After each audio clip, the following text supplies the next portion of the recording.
लोग क्यों कहते हैं ये बड़ा तंत्र मंत्र करवाते रहते हैं अपने वहां पर बुलाकर और फिर सबको सम्मोहित करके फिर इलाज करने का दावा करते हैं बाबा? सम्मोहित क्या होना, सम्मोहन काहे का है?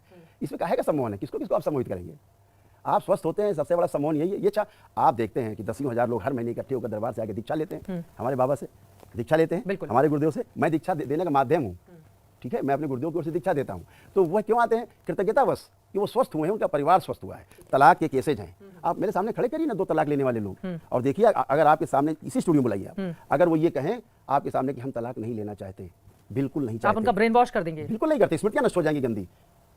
तो टीवी पर बैठकर जो हमारे इस तरह के मान लीजिए परिवार के लोग हैं वो सुन रहे हैं, उनकी स्मृतियां नहीं, बाबा के दरबार में ही आना पड़ेगा, ऐसे भी नष्ट हो जाएंगी। तो बताइए कैसे कैसे करेंगे? बुलाइए किसी को, आप खड़ा करिए। और जो लोग सोच रहे होंगे, बहुत सारे ऐसे लोग होंगे जो सोच रहे होंगे कि बाबा के पास पहुंचना तो बड़ा मुश्किल है, अगर वो कुछ बताए, कोई उपाय बताएं। मुश्किल है, आना मुश्किल है, वो जा नहीं पाएंगे, घर में ठीक हो जाएंगे, ऐसे व्यक्ति को बहुत धन्यवाद, अपने घर में रहे, दरबार से प्रार्थना पूजा करें, ऐसे घर में लोग स्वस्थ होते हैं। ठीक है, चलिए, बाबा के बहुत बड़े बड़े अपने दावे हैं, लेकिन मेडिकल साइंस इनको प्रूव नहीं करता है, तो बाबा के दावों को हम इतर रखते हैं। ये भी बात सच है कि हजारों की तादाद में लोग हर रोज जाते हैं इनके आश्रम में कानपुर में, और वहां पर उनकी ओर से दीक्षा ली जाती है। पागल तो है नहीं जो दसियों हजार लोग हर महीने आकर के दीक्षा लेते हैं कृतज्ञतावश, कि जो कहीं ठीक नहीं हुए, औषधियों से ठीक नहीं हुए, क्योंकि नकली रोग हैं।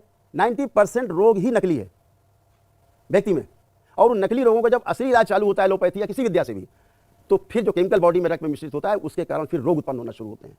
इसलिए मैं कहता हूं 90% जो मानसिक रोग हैं उनके कारण शारीरिक कष्ट महसूस होते हैं, लोगों को जीना मुश्किल है।